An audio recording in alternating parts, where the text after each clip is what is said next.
अस्सलामुअलैकुम। तो भाई उम्मीद करता हूँ खैर खैरियत से होगे। आज पढ़ेंगे law of conservation of angular momentum. अच्छा, वीडियो का आखिरी हिस्सा ज़रूर देख के जाना भाई, क्योंकि उसमें मैंने न्यूमेरिकल कराने हैं और आपको क्या कराना है, सेल्फ असेसमेंट के क्वेश्चंस, तो जिससे इस टॉपिक को समझने में बहुत ज़्यादा मदद मिलेगी।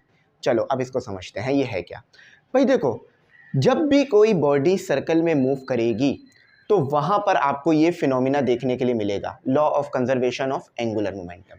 अच्छा भाई देखो, कंजर्वेशन का मतलब क्या होता है? चेंज ना आना, ठीक है, चेंज ना आना। एंगुलर मोमेंटम कहाँ देखने के लिए मिलता है? सर्कल में देखने के लिए मिलता है, ठीक है। ये बात तो क्लियर हो गई, ये फिनोमेना सर्कल के लिए है, यानी सर्कल में मोशन करती हुई चीज़ के लिए है।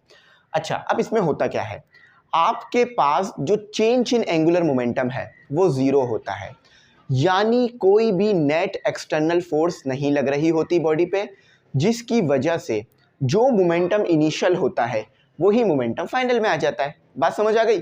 चलो डायग्राम बना के दिखाता हूँ। अब देखो, बहुत ज़िंदगी भर ये टॉपिक आप याद रखोगे इंशाल्लाह, कभी नहीं भूलोगे।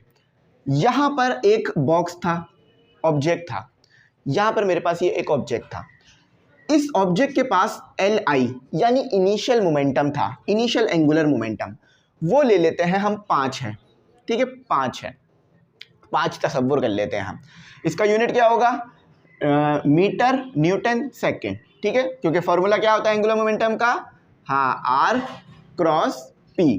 तो यूनिट याद रखना है इसका, आपका क्या होगा? मीटर न्यूटन सेकेंड, ठीक है। अब यहाँ पर आप इस पॉइंट से इस पॉइंट पर आ गए, आपकी ज़िंदगी थोड़ी सी आसान हो गई।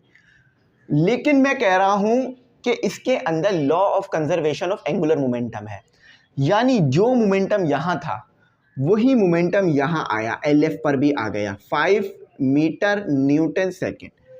तो law of conservation of momentum के मुताबिक क्या हुआ कि जो चेंज इन मोमेंटम था, जो आपके पास चेंज इन मोमेंटम था वो ज़ीरो आया। कैसे?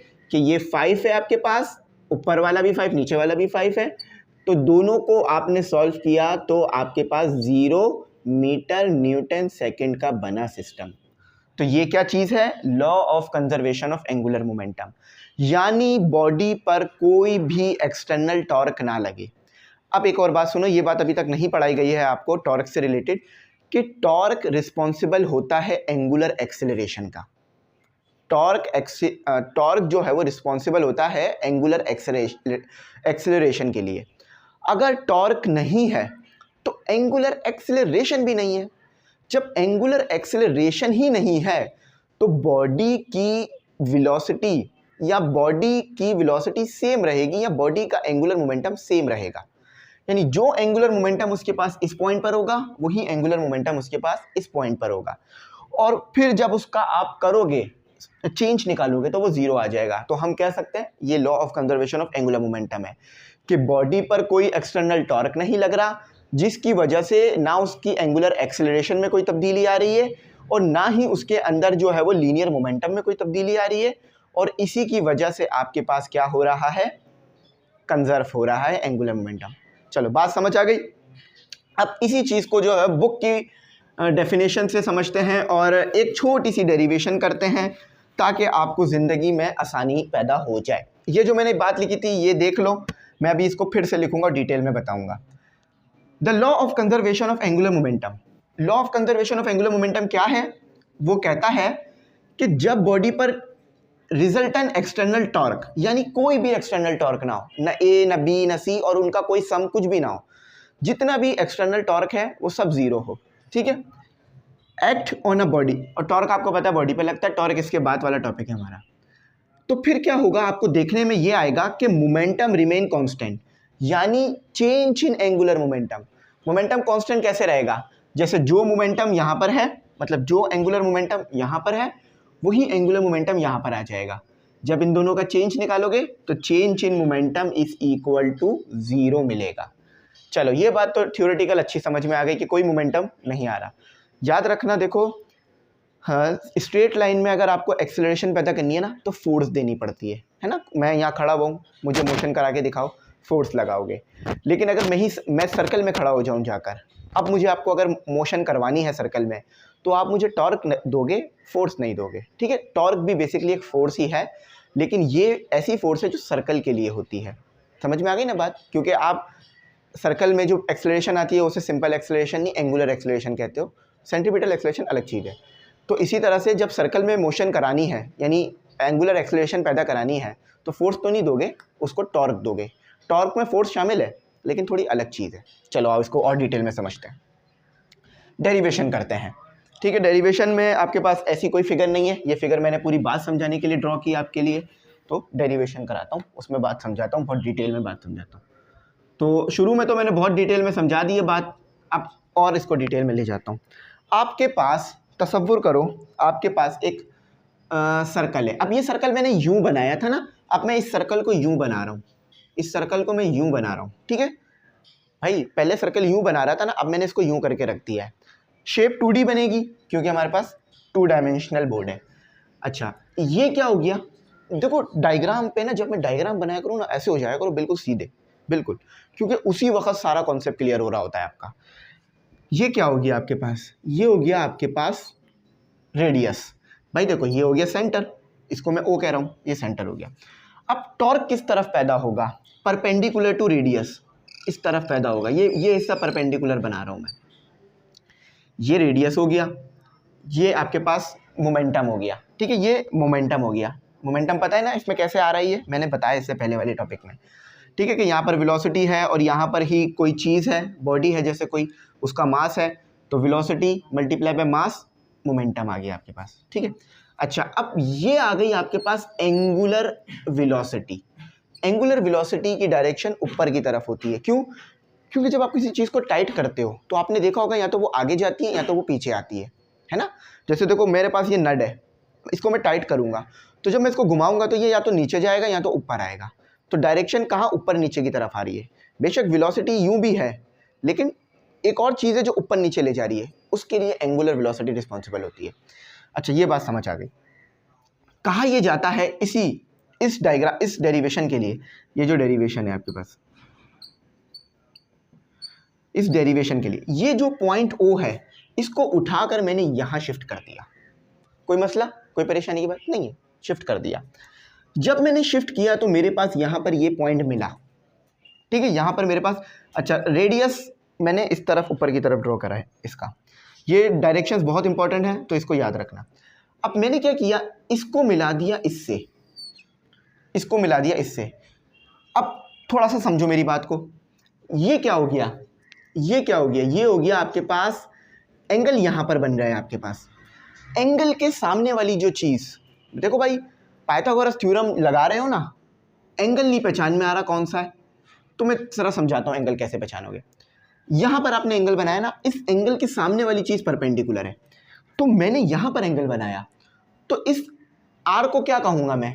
Are perpendicular. अच्छा, हमेशा आपने परपेंडिकुलर के लिए पी पढ़ा है, लेकिन डेरिवेशन करते वक्त ऐसा नहीं लिखा जाता। अगर कोई वैल्यू है तो उसके साथ ये उल्टा टी बना देते हैं, इसका मतलब होता है आर जो है वो किसी चीज़ के परपेंडिकुलर है। ठीक है, मेरी बात समझ आई ना? सिंपल करके समझाऊंगा। तो ये आर क्या है आपके पास? परपेंडिकुलर है। चलो ये बात समझ आ गई।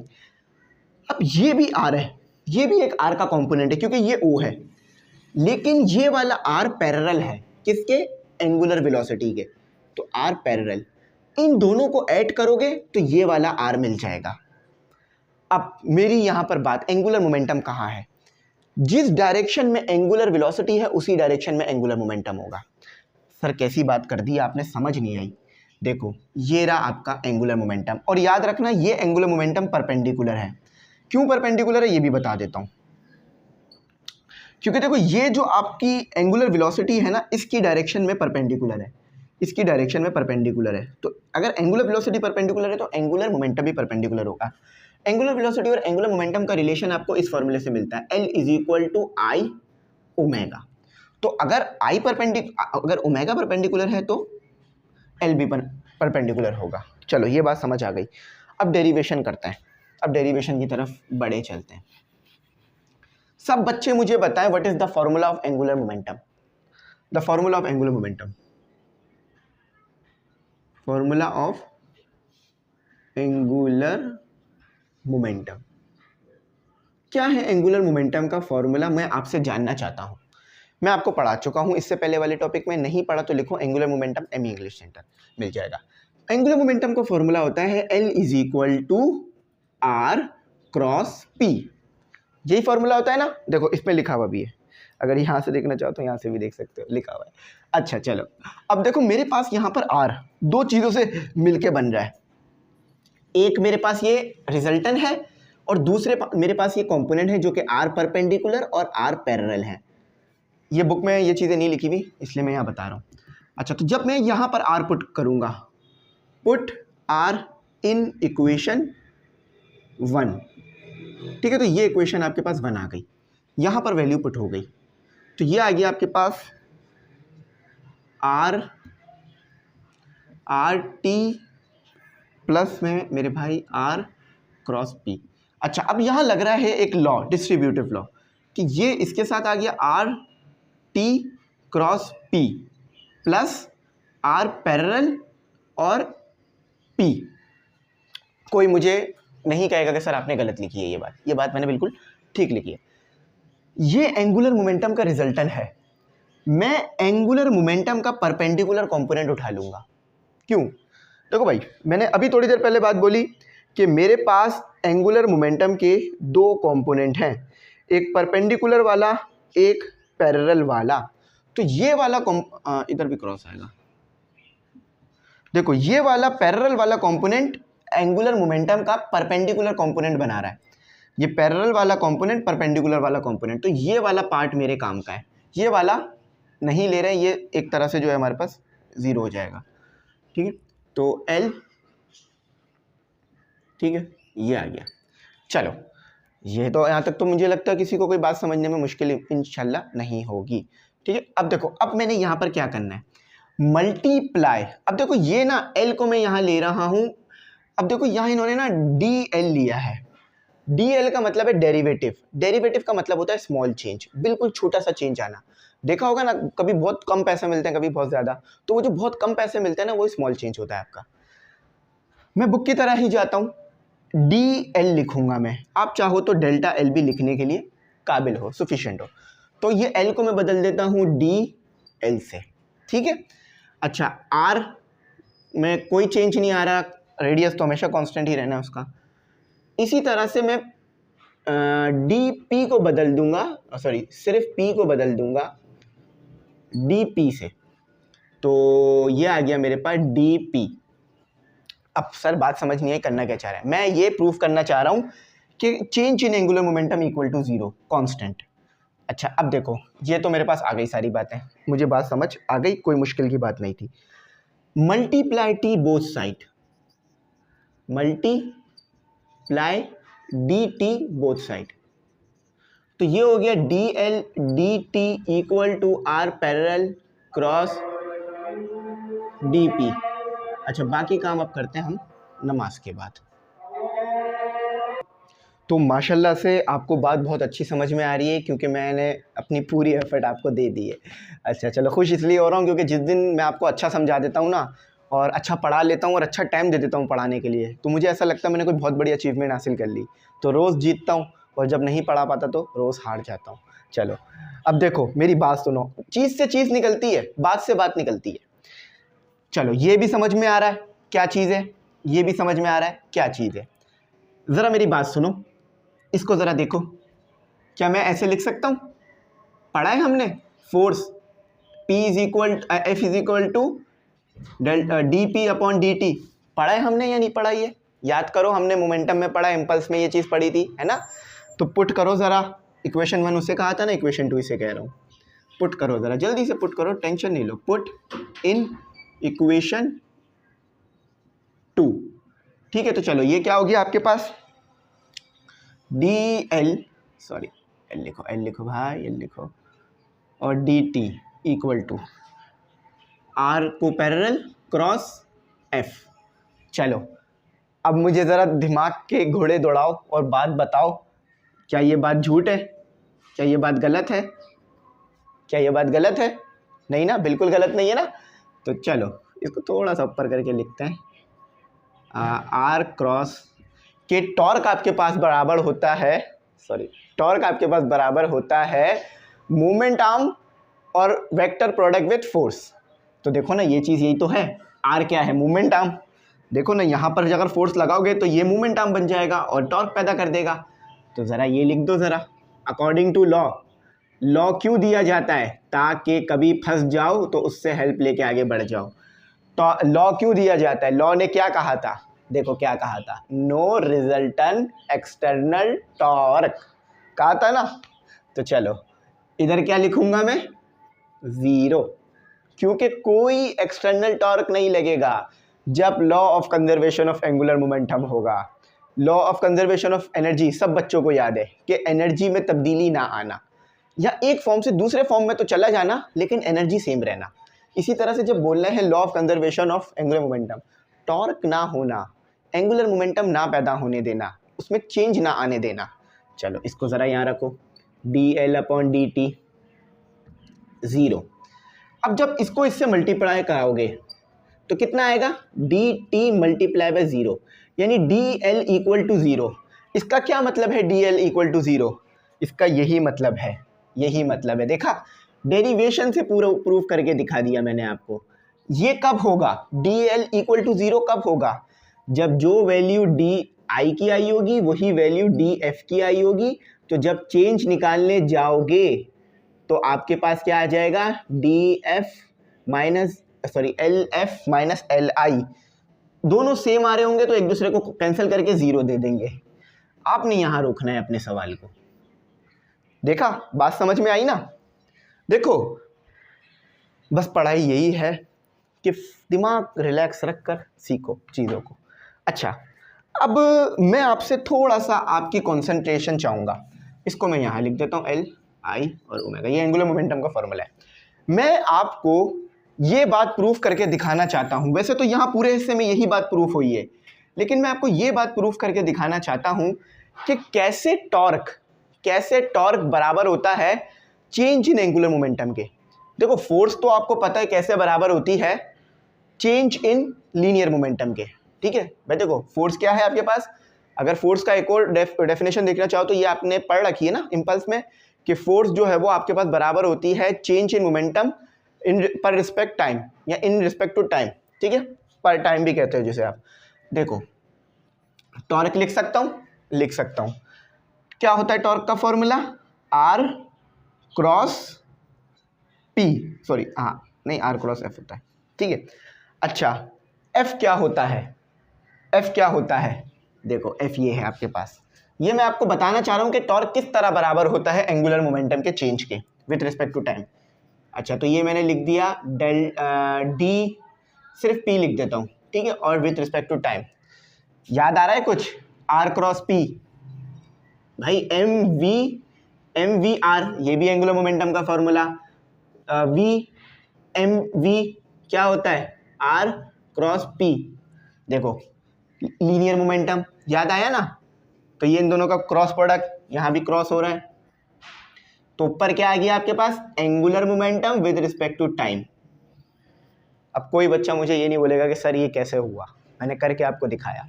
लीनियर चीज़ें याद रखो, उसकी एनालॉजी आपको मिलेगी सर्कुलर में। जैसे कि अगर एंगुलर मोमेंटम में एनालॉजी m है तो लीनियर मोमेंटम में एनालॉजी, अगर एंगुलर मोमेंटम में एनालॉजी I है तो लीनियर मोमेंटम में उसकी जो सेम चीज़ जो काम कर रही होगी वो मास होगी। अब इसको डिटेल में बाद में लेके जाऊंगा। चलो इसको पूरा अपने पास लिख लो, साफ़ सुथरा काम करो, मैं पूरी डिटेल कराता हूँ। बुक में ऐसे नहीं थी, बुक में थोड़ा शॉर्ट में दी हुई थी, पर यहाँ मैंने आपको बड़ा डिटेल में जाकर अल्हम्दुलिल्लाह समझाया।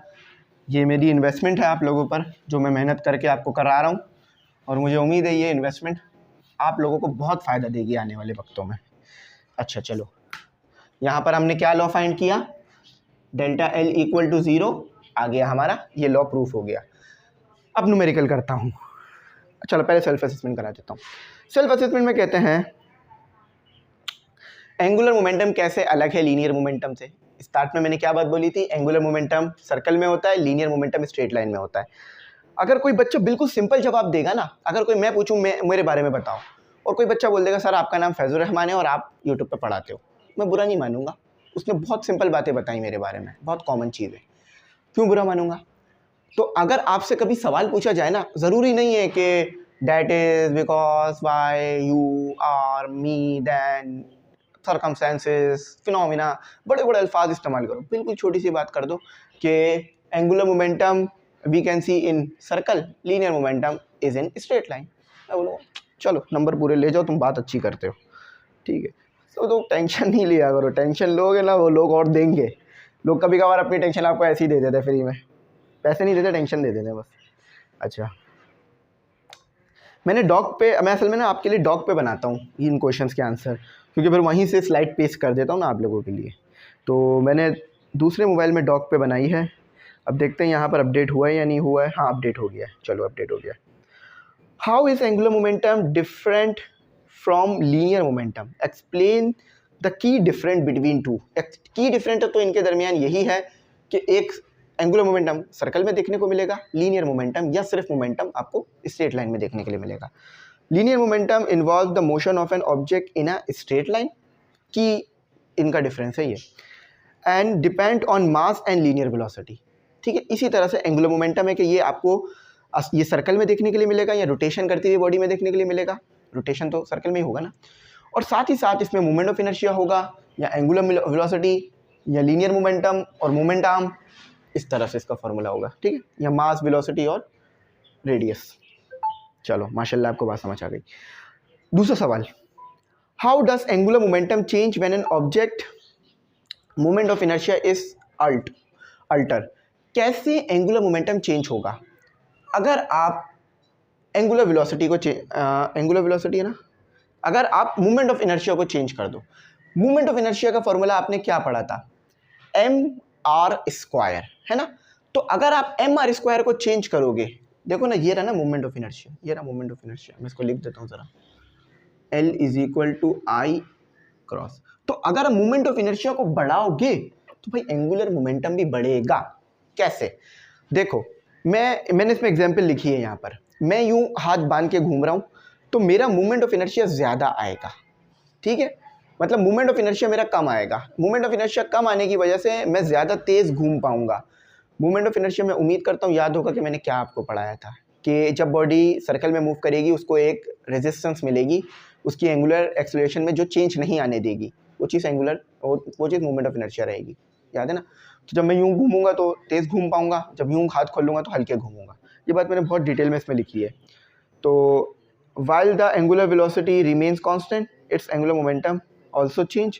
ठीक है, तो ये बात याद यहाँ लिख दी है। और एंगुलर वेलोसिटी कांस्टेंट रहेगी, उससे कोई फ़र्क नहीं पड़ेगा क्योंकि ये दो चीज़ों का प्रोडक्ट है एंगुलर मोमेंटम आपके पास।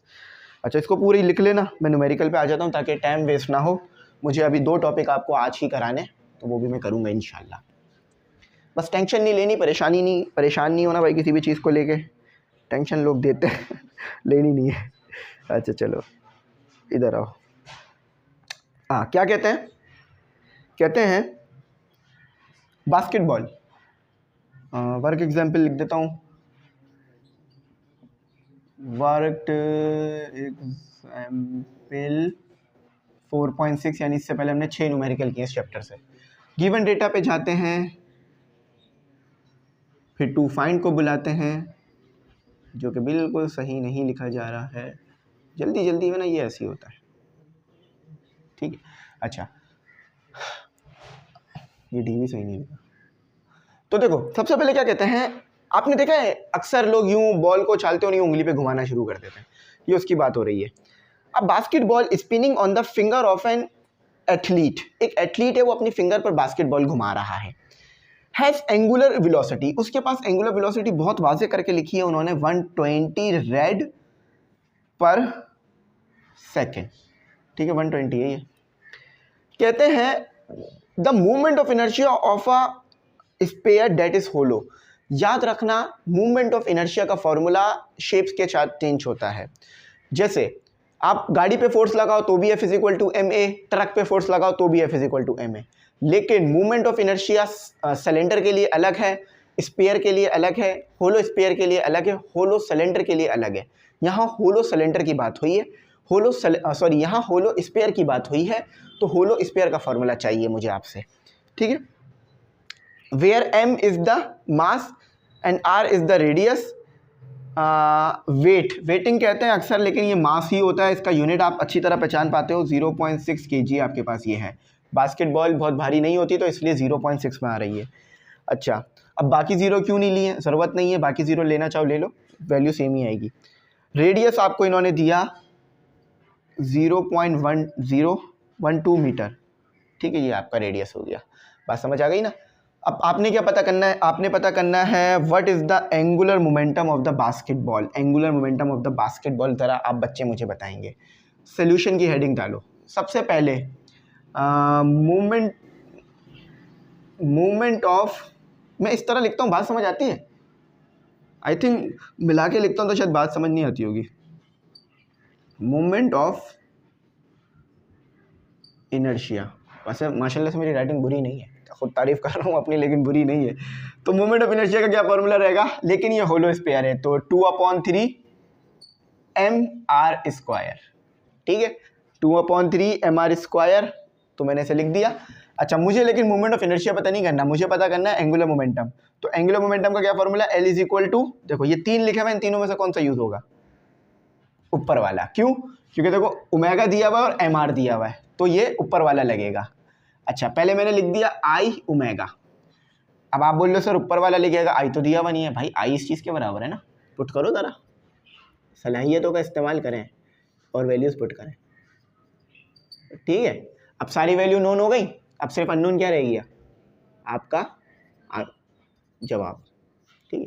चलो n देखो कितना दिया हुआ, 0.6 दिया हुआ भाइयों को, और r कितना दिया हुआ बहनों को, 0.12 दिया हुआ है, और सबको क्या दिया हुआ है, ओमेगा 120। देखो, चलो इधर आओ, कहाँ रहेगा, कैलकुलेटर से करके दिखाता हूँ।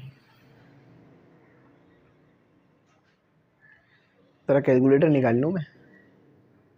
अच्छा चलो, स्क्वायर किस पे लगा हुआ है, आर पे लगा हुआ है ना, स्क्वायर लगाया करो। देखो साइंटिफिक कैलकुलेटर से डायरेक्ट आंसर आता है 2/3, यहाँ पे लगाना मल्टीप्लाई 0.6 मल्टीप्लाई 0.12 का स्क्वायर मल्टीप्लाई 120 है ना, हाँ 120, 0.69 मुझे उम्मीद है कि ये 7 लिख के दिया होगा इन्होंने इसे, 0. नहीं ऐसे ही लिखा हुआ है, सेम ही लिखा हुआ है। अच्छा, यूनिट कैसे पहचानोगे, इससे निकाल लो यूनिट, इससे निकाल लो, दोनों समय से किसी से भी निकाल सकते हो। तो यहाँ पर यूनिट इन्होंने निकाला है इसकी मदद से कि केजी है ना, तो केजी वेलोसिटी का यूनिट होता है, सेकंड पर टाइम, और मीटर के लिए एम आ गया, ये यूनिट आ गया। तो यूनिट भी आपका मैंने आपके सामने ही ड्राइव कर दिया। अब देखो, सॉरी सेकंड नहीं है, ये मीटर है, वैसे सेकंड लिख रहा हूँ, मीटर है। ये भी मीटर, ये भी मीटर, मीटर स्क्वायर कर लो, तो इधर से m हटाकर इस पे ले जाओ, स्क्वायर हो गया। चलो उम्मीद है बात समझ आ गई होगी, नहीं आई हो तो पूछना, बता दूंगा। अच्छा, नोट्स वगैरह का नहीं बताया, भूल गया, नोट्स जरूर बाय कर लेना, गेस्ट पेपर भी बाय कर लेना, ग्रुप में भी ऐड हो जाना। चलो यहाँ पे ख़त्म करते हैं, थैंक्स फॉर वॉचिंग, अल्लाह हाफिज़, अपनी कीमती दुआओं में जरूर।